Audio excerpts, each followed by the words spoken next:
로마서 8장 1절부터 4절 말씀입니다. 다 찾으신 줄 알고 로마서 8장 1절부터 4절 제가 대표로 봉독해 올리겠습니다. 1절부터 읽겠습니다. 그러므로 이제 그리스도 예수 안에 있는 자에게는 결코 정죄함이 없나니 이는 그리스도 예수 안에 있는 생명의 성령의 법이 죄와 사망의 법에서 너를 해방하였음이라. 율법이 육신으로 말미암아 연약하여 할 수 없는 그것을 하나님이 하시나니 곧 죄로 말미암아 자기 아들을 죄 있는 육신의 모양으로 보내어 육신의 죄를 정하사 육신을 따르지 않고 그 영을 따라 행하는 우리에게 율법의 요구가 이루어지게 하려 하심이니라. 아멘. 시골의 어느 마을에 남편을 일찍 여의고 혼자서 아들 한 명을 가난하게 또 어렵게 키우면서 살아가는 여인이 있었습니다. 그런데 참 감사하게도 아들이 잘 컸습니다. 그래서 아들이 장성해서 이제 어른이 되었습니다. 그럼에도 불구하고 자기 집이 되게 가난했기에 아들은 이 가난에서 벗어나고자 돈을 벌겠다고 마을을 떠나 외국으로 갔습니다. 그 여인은 주일마다 교회에 나와서 아들을 생각하며 눈물 흘리며 아들을 위해서 기도했습니다. 어느 정도 세월이 지난 후에 동네 사람들은 그 여인을 만날 때마다 이렇게 물었습니다. 아들에게 잘 있다는 소식은 자주 옵니까? 아들이 돈 벌러 외국에 갔는데 돈은 좀 붙여 줍니까? 그럴 때마다 그 여인은 한결같이 똑같은 대답을 합니다. 예, 잘 있다고 합니다. 그런데 아직도 돈을 그렇게 많이 벌지를 못하나 봅니다. 이 말은 뭡니까? 돈은 안 붙여준다는 말이지 않습니까? 그런데 이 여인의 몸이 점점 야위어 갔습니다. 그 이유를 주위의 사람들이 알아보니까 제대로 너무 가난해서 먹지를 못하기 때문이었습니다. 목사님이 그 여인의 모습을 보다가 안 되어서 어느 날 하루는 쌀 한 마를 준비해서 신방을 갔습니다. 그리고 그 여인을 앉혀놓고 신방 예배를 드린 후에 목사님이 그 여인에게 이렇게 물었습니다. 아니, 아들이 커서 어른이 되어서 돈 벌겠다고 지금 외국에 나갔는데 어떻게 아직도 벌써 몇 년이 되었는데 아직도 고생하는 엄마에게 생활비를 붙여주지 않냐고. 그 소리를 듣고 그 여인은 뭐 대답할 말이 없어서 고개를 푹 숙였습니다. 그런데 목사님이 그 여인에게 묻습니다. 혹시나 아들이 소식을 전하는 그 편지 속에 다른 것은 없었냐고. 그랬더니만 아니나 다를까 그 여인이 이렇게 대답합니다. 예, 편지 속에 내가 보고 뭐 아무것도 아닌 것 같은데 잘 모르겠고 종이 한 장이 항상 같이 왔다는 겁니다. 종이 조각 같은 한 장. 목사님이 그러면 그렇지 하면서 그 여인에게 그 종이 조각을 갖고 오라고 그랬습니다. 여러분, 그게 무엇이겠습니까? 아들이 외국에서 열심히 돈 벌어서 엄마한테 보내는 생활비인데 그게 수표로 돼 있는데 전부 다 영어로 다 써 있는 거죠. 그래, 엄마는 뭐 전혀 모르고 한 번도 본 적이 없으니까 그냥 종이인 줄 알았던 거예요. 그 여인은 지금 아들이 지금까지 붙여준 그 수표를 차곡차곡 모아놨으니까 그 집에 돈이 얼마나 많았겠습니까? 그럼에도 불구하고 그게 돈인 줄 몰랐기 때문에 그 여인은 지금 제대로 먹지 못해서 몸이 야위가고 잘못하면 이거 병들고 굶어 죽을 뻔합니다.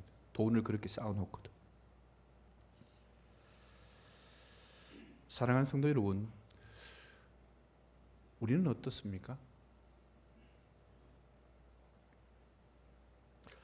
하나님은 우리를 지극히 사랑하십니다. 그래서 하나님은 자기의 독생자까지 버리시면서 우리를 그의 자녀로 삼아 주시고 그 하나님이 내가 아버지라고 이야기하십니다. 그러면서 우리 인간 아버지도 그 자식들에게 그렇게 주기 원하고, 그런데 하나님, 전능하신 하나님께서 우리에게 주고자 하는 것들이 얼마나 많겠습니까? 그래서 그의 자녀들에게 하나님께서 놀라운 은혜와 놀라운 사랑과 축복을 주셨는데 우리가 그 사실을 깨닫지 못하고 믿지 않으면 여러분 무슨 소용이 있겠습니까? 이 여인이 자기 아들이 매달마다 붙여주는 그 수표를 받아서 그게 아무것도 아니다고 생각해서 그 많은 돈을 누리지 못한 것처럼 하나님께서 하나님 자녀들에게 하나님의 그 놀라운 은혜와 사랑과 축복을 부어주셨음에도 불구하고 그것을 깨닫지 못하고 그것을 믿지 못하면 여러분 그게 아무 소용이 없다는 겁니다.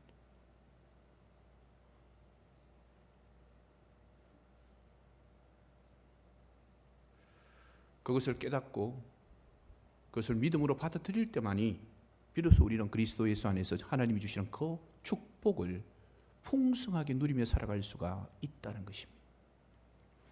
로마서 8장은 그리스도 예수 안에 있는 우리를 향하신 하나님의 사랑이 얼마나 크고 또한 하나님이 그리스도 예수 안에 있는 우리에게 베푸시는 은혜와 축복이 얼마나 풍성한지를 이야기하는 내용이 로마서 8장입니다. 로마서 8장 말씀은 너무도 소중하고 은혜스러운 말씀인데요.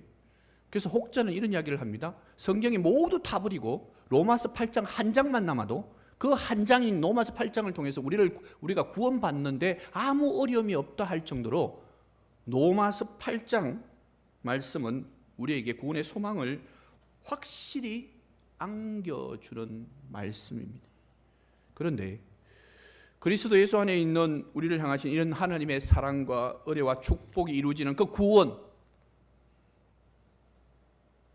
구원이 아무리 풍성하더라도 우리가 그것을 깨닫고 믿지 못하면 우리에게 아무 의미가 없다는 거예요. 우리에게 아무것도 아니라는 겁니다. 성도 여러분, 예수 그리스도를 믿은 지 내가 얼마가 안 돼서 그래서 이런 부분을 대해서 알지 못하기 때문에 그것을 누리지 못한다 하면 이해가 되는 거죠. 그렇지 않습니까? 그런데 예수 그리스도 믿은 지 수십 년이 되었는데도 불구하고 하나님께서 우리를 자녀 삼아 주시고 하나님 백성 삼아 주신 그 때문에 우리에게 주시는 이 엄청난 은혜와 사랑과 축복을 우리가 깨닫고 믿지 못하기 때문에 누리지 못하고 그 풍성함을 우리가 경험하지 못하고 살아간다면 성도님, 우리만큼 불쌍한 사람이 어디 있습니까? 주일마다 교회 나와서 그냥 나옵니까? 헌금도 하지. 그리고 심지어 열심히 땀 흘려가면서 교회 봉사하고 청소도 하고. 그런데 하나님이 주고자 하고 준비해놓은 복은 내가 깨닫고 믿지도 못해갖고 누리지도 못한. 그래서 세상 속에 나가면 언제나 나는 그 세상의 현실 속에 빠져서 고민하고 걱정하고 언제나 힘들게 살 수밖에 없는 겁니다. 예수 그리스도를 그렇게 오래 믿었는데도.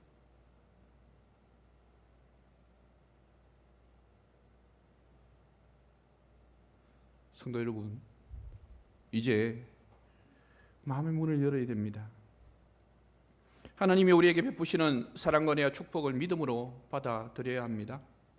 그리고 날마다 그리스도 예수 안에서 그한 축복을 누리면서 그래서 기쁨과 감사함으로 살아가야 합니다. 그게 당연한 겁니다. 그게 우리 그리스도인 하나님의 자녀인 우리 성도 한 사람 한 사람이 누려야 할 것들입니다. 그래서 오늘 말씀을 통해서 하나님께서 우리들에게 주신 이 놀라운 사랑과 은혜와 축복에 대해서 한 번 더 살펴보려고 합니다. 왜? 하나님이 주신 그러한 놀라운 이 사랑과 은혜와 축복이 무엇인지를 깨달아 이제 그것을 믿음으로 받아들여서 그것을 누리려고요. 그것을 풍성하게 경험하려고요. 그것을 저 세상 속에 나가서 세상 사람들이 알지 못하는 그것을 좀 누리면서 살아보려고요.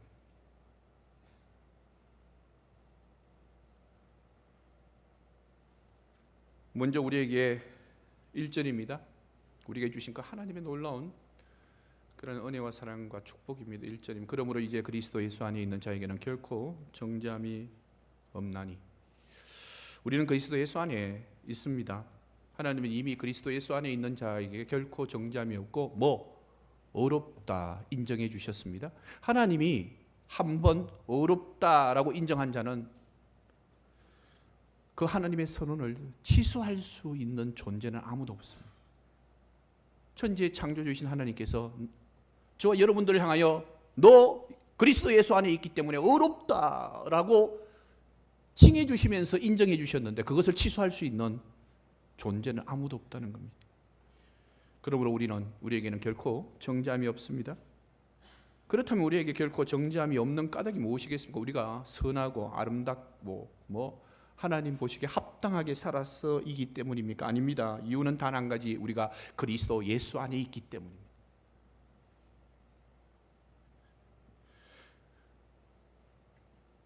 우리가 그리스도 예수 안에 있기 때문에 그리스도 예수께서 우리의 죄값을 다 지불해 주시고 그분이 우리의 피난처 되어 주시기에 우리에게는 결코 정죄함이 없는 것입니다. 죽음의 사자가 애굽 땅을 덮쳤습니다. 애굽 사람이 살고 있는 집에는 죽음이 일어났습니다. 그래서 그 애굽 사람의 집마다 큰 슬픔의 부르짖음이 있었습니다. 그러나 이스라엘 백성들이 살고 있는 집에는 아무 일도 일어나지 않았습니다. 죽음의 사자가 이스라엘 백성들이 살고 있는 집은 다 피해갔기 때문입니다. 왜? 그 집마다 어린 양의 피가 칠해져 있었기 때문입니다. 마찬가지입니다. 그리스도 예수 안에 있는 자, 곧 하나님의 어린 양이신 그리스도 예수 피로 씻음 받은 사람들에게는 결코 정죄함이 있을 수가 없다는 것입니다. 그러므로 성도 여러분, 지금 이 순간 우리가 예배드리는 이 순간에 하나님께서 우리로 하여금 육신의 장막을 벗게 하셨어도 지금 이 순간 우리가 주님 앞에 나아갈 때 주님은 우리들에게 생명의 멸류관을 주십니다. 왜? 우리는 그리스도 예수 안에 있는 그의 백성이고 자녀이기 때문입니다. 이는 전적으로 그리스도 예수 안에 있는 자에게 베푸시는 하나님의 은혜입니다. 사도 바울이 이 말씀을 하는 의도가 무엇이겠습니까? 우리로 하여금 이것을 믿고 확신하며 살아가라는 겁니다. 살아가게 하기 위해서 이 말씀을 하고 있는 겁니다. 그리스도 예수 안에 있는 자에게는 결코 정죄함이 없기 때문에 그리스도 예수 안에 있는 우리는 이제는 기쁘고 즐겁고 행복하게 살아야 됩니다. 그러므로 과거의 죄에 벗어나지 못하고 죄책감 때문에 힘들어하면 안 됩니다. 마귀는 강교합니다. 마귀는 계속해서 우리가 지은 죄 때문에 우리를 정죄하면서 우리를 무너뜨리려고 합니다. 그럼 제가 이 말씀을 준비할 때 이렇게 목사들한테 자꾸 마귀가 자꾸 이야기를 자주 하는 것 같습니다. 제가 이 말씀 준비하는데 제 과거에 지은 죄가 자꾸 생각이 나더라고요. 그렇다고 제가 엄청나게 큰 죄를 지은 건 아닙니다. 여러분 오해 마시고. 과거에 지은 죄가 자꾸 생각나서 이 말씀 주면 이 자꾸 마귀가 나한테 주는 마음이구나.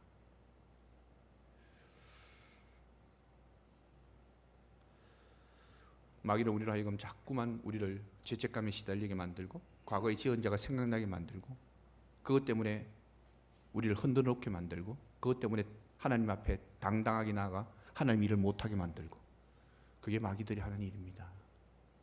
그러기에 우리는 그리스도 예수 안에 있는 하나님의 자녀들에게 결코 정죄함이 없다는 것을 확신하셔서 우리는 하나님 말씀을 이란 마귀의 계교 또 세상의 어떤 유혹을 우리는 이겨가야 할 것입니다. 사랑하는 성도 여러분, 과거의 죄에 얽매여서 정죄감에 빠져 괴로워하지 마십시오. 그것은 하나님이 원하시는 바가 절대 아닙니다. 하나님이 원하시는 바는 너희들이 이제 그리스도 예수 안에 있는 하나님의 나의 자녀이기에 너희들은 내가 너희에게 주는 하나님의 놀라운 은혜와 사랑과 축복을 누리면서 살아가기 원하십니다. 우리는 하나님의 원하신 대로 누리면서 살아가면 되는 겁니다. 두 번째는 우리는 죄와 사망의 법에서 해방되었습니다. 2절을 보면요, 이렇게 이야기합니다. 이는 그리스도 예수 안에 있는 생명의 성령의 법이 죄와 사망의 법에서 너를 해방하였습니다. 여기 두 가지 법이 서로 대조되어서 이야기하고 있지 않습니까? 생명의 성령의 법, 죄와 사망의 법. 우리는 원래 죄와 사망의 법에 얽매여 있었습니다. 그때 우리는 정죄함을 받을 수밖에 없는 처지였습니다. 아무리 발부둥 치더라도 우리는 율법의 모든 조항을 100% 완전하게 지킬 수 없었기 때문입니다. 그러나 성도 여러분, 이제는 달라졌습니다. 이제는 우리가 그리스도 예수 안에 있습니다. 우리는 이제 죄와 사망의 법에서 벗어났고 해방되었습니다. 이제는 우리는 하나님의 은혜 안에 있는 존재가 된 겁니다. 예컨대 다윗 왕이 우리가 잘 아는 것처럼 그의 충복 우리아의 아내 바세바를 보냈습니다. 자기가 한 이 간음죄를 덮기 위해서 그 남편 우리아를 최전방에 보내어서 죽게 만들었습니다. 간음죄에 지금 플러스 살인죄를 더 얹은 겁니다. 그럼 분명히 세상 사람들이 하지 않는 그러한 큰 죄를 저질렀습니다. 그러나 다윗 왕은 나단 선지자의 책망을 듣고 자신의 죄를 깨닫게 됩니다. 그래서 하나님 앞에 철저하게 회개했습니다. 다윗 왕이 자기의 죄를 회개할 때 하나님은 그의 죄를 용서해 주셨습니다. 그리고 하나님은 다윗 왕에게 많은 복을 주셨습니다. 그로 하여금 이스라엘 위대한 왕이 되게 하셨습니다. 그뿐만 아니라 그 다음 다윗 왕을 이어서 왕이 된 사람이 솔로몬입니다. 여러분, 솔로몬이 누굽니까? 다윗과 죄를 지었던 상대였던 바세바 사이에서 난 아들입니다. 그로 하여금 다윗 왕의 왕위를 잇게 만들었고, 또 여러분, 그로 하여금 하나님의 가장 거룩한 성전을 짓게 했습니다. 여러분, 이게 바로 하나님의 은혜입니다. 회개하고 용서받아서 그리스도 예수 안에 있는 자에게 주시는 하나님의 은혜입니다. 사랑하는 성도 여러분, 그리스도 예수 안에 있는 우리는 더 이상 법 아래 있지 않습니다. 우리는 하나님의 은혜 아래 있습니다. 하나님은요, 우리가 과거에 지은 죄, 현재에 짓는 죄, 미래에 지을 죄까지 이미 다 용서하시고 우리를 그리스도 예수 안에 하나님의 자녀로 부르셨습니다. 지금도 악한 마귀는 우리를 정죄하며 우리를 넘어뜨리려고 합니다. 죄 때문에 움츠려들어서 하나님이 일을 하지 못하도록 막는 것이 마귀의 계계입니다. 그럴 때마다 하나님 말씀으로 우리는 마귀의 시험을 이기고 맡은 일에 더욱더 충성하는 하나님의 사람들이 되어야 할 것입니다. 마지막으로 우리에게 율법의 요구가 다 이루어졌습니다. 3절을 한번 보십시오. 율법이 육신으로 말미암아 연약하여 할 수 없는 그것을, 율법이 육신으로 말미암아 연약하여 할 수 없는 그것을, 율법이 할 수 없는 일이 있습니다. 그것이 무엇인 줄 아십니까? 그것은 율법은 우리를 어렵게 할 수가 없습니다. 물론 율법은 우리를 어렵게 하려고 매우 애를 씁니다. 그러나 율법은 결코 우리를 어렵게 할 수가 없습니다. 그렇다고 해서 율법이 책임이 있는가? 아닙니다.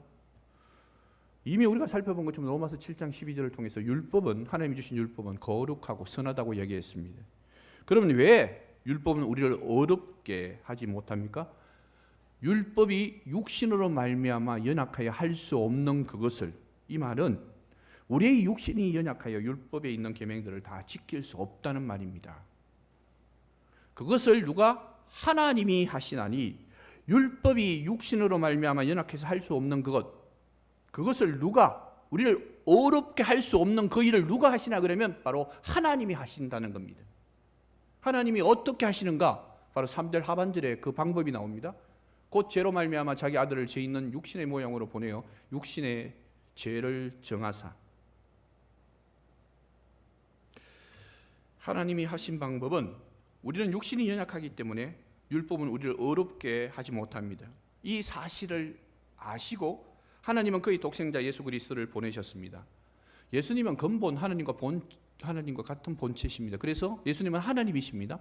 그러면 예수님은 전혀 죄와는 상관없는 사람입니다.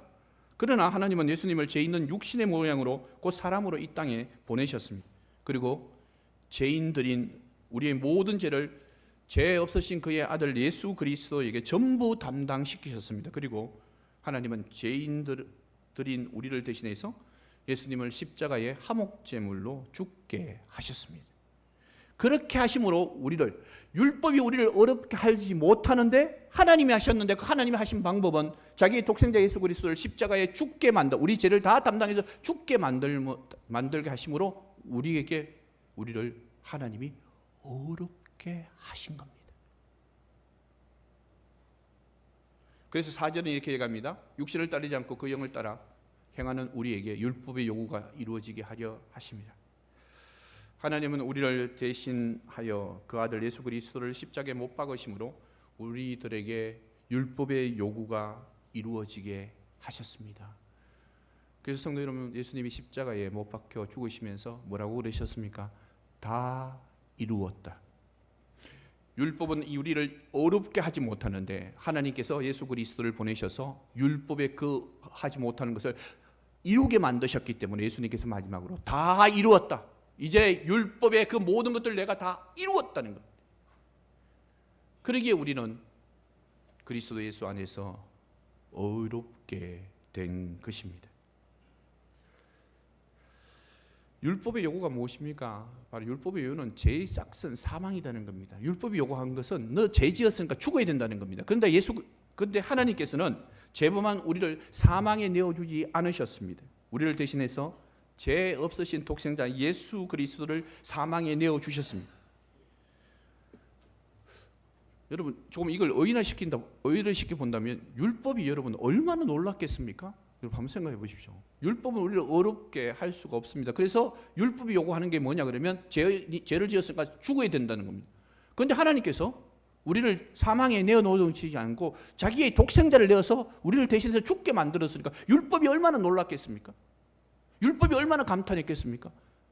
여러분 천군 천사들이 얼마나 놀랐겠습니까?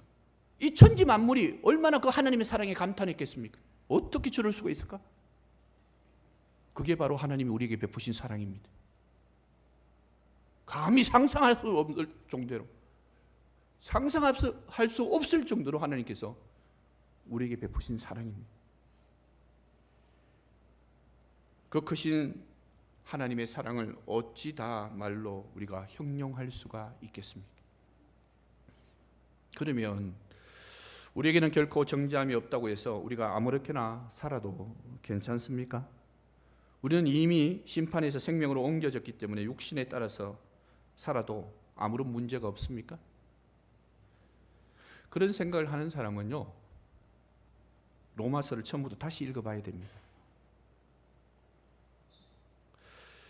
로마서 6장 12절이 이렇게 이야기합니다. 6장 1절 2절이요. 그런즉 우리가 무슨 말 하리요? 은혜를 더하게 하려고 죄에 거하겠느냐? 그럴 수 없느니라. 죄에 대하여 죽은 우리가 어찌 그 가운데 더 살리요? 하나님이 우리를 은혜 아래에 있게 하신 것은 죄와 상관없는 자가 되게 하심입니다. 그런데 어떻게 우리가 계속해서 죄를 지으면서 살 수가 있겠습니까? 하나님은 죄에서 떠나라고 우리를 하나님의 은혜 아래에 두셨습니다. 그러면 우리가 하나님의 은혜 아래에 산다고 하면 마음대로 죄를 지으면서 살 수가 없습니다.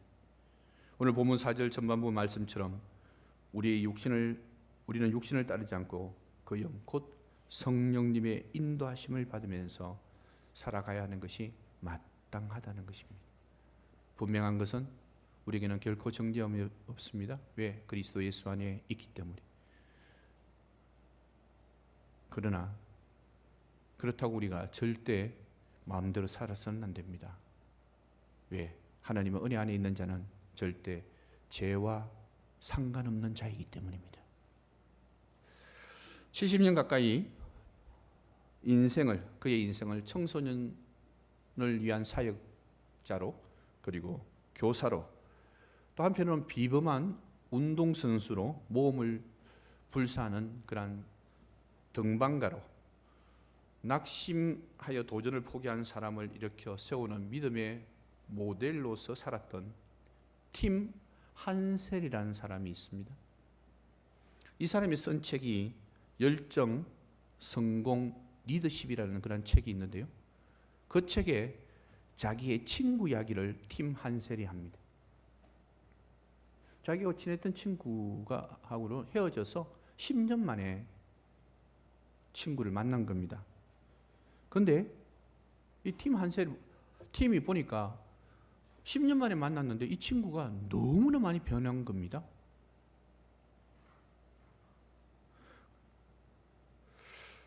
그 친구는 10년 전에도 참 성실한 그리스도인이었는데, 그런데 10년이 지난 후에 만났는데 분명히 너무나 달라져 있는 겁니다. 성령이 충만했고 기쁨과 확신이 넘쳐 있었습니다. 그래서 팀이 10년 만에 만난 친구, 그렇게 완전히 변해 있는 그 친구에게 이렇게 물었습니다. 도대체 너에게 무슨 일이 있어서 이렇게 변화되었느냐라고 물은 겁니다. 그랬더니만 그 친구가 이런 이야기를 합니다. 로마서를 다시 읽고 내가 정말 죄인이라는 것과 성령님께서 내 안에 오셨음을 깨달은 후부터 내가 변했다라고 합니다. 그렇다면 팀이 그렇게 얘기하면, 아니 그것은 전에도 네가 그렇게 믿고 있었지 않니? 그랬더니만 이 친구가 이렇게 하면, 맞아, 난 죄인이라는 것을 항상 알고 있었어. 그러나 전에는 내가 크리스천 되었으니 더 이상 죄를 지어서는 안 된다고 늘 생각했었어. 내가 잘못을 저지를 때면 며칠 동안 나 자신을 저주하고 방에 처박혀 있기도 했어. 그런데 로마서를 읽고 두 가지 중대한 것을 분명히 깨달았어. 나는 내가 죄인이고 또 앞으로도 죄를 지을 수밖에 없다는 것을 알았어. 나는 언제나 이기적이고 죄를 선택하게 될 것이라는 것이지. 그 후부터 내가 죄를 범해도 숨기거나 좌절하지 않게 되었어. 죄책감으로 나를 쥐어뜯는 일을 하지 않지. 오래전에 로렌스 형제는 경건한 신학자인데 책을 많이 쓴 그런 형제입니다. 로렌스 형제가 당신은 죄를 지었을 때 어떻게 하느냐는 질문을 사람들에게 받았을 때 그때 그가 뭐라고 대답한 줄 알아? 로렌스 형제가 이렇게 대답했다 그럽니다. 나는 그저 하나님께 내 죄를 고백하고 나서 계속 살지요. 네 죄 많이 지었는데 네 어떻게 그 죄 문제 해결하고 하니라고 물었더니 로렌스 형제가 이렇게, 나 죄 지은 거 하나님께 고백하고 그래 그대로 살아 똑같이, 이렇게 대답했대요. 그러니까 그게 바로 지금 내가 누리는 거지. 그러나 두 번째 깨달은 것은 더 놀라운 거야. 그것은 내가 만일 어떤 좋은 일을 했다면 그것은 내가 아니라 내 안에 오셔서 역사하시는 성령 하나님이라는 사실을 깨달은 것이야. 내게 좋은 변화가 일어날 때마다 난 그것이 성령님의 능력이라는 것을 알았어. 그 후부터 나는 나를 통해서 성령 하나님이 어떻게 역사하시는지를 지켜보는 재미로 살고 있어. 나는 그저 그분이 하시는 일에 감사하고 놀라고 기대하는 것뿐이야. 전에는 나는 나의 재성을 바라보며 낙심에 빠져 살았어. 그러나 이제는 내 안에 역사하시는 성령님을 바라보며 살아야 한다는 것을 깨달았어. 이제는 난 항상 내 삶에 역사하시는 성령 하나님을 보고 있어. 이것은 일시적인 감정이 아니야.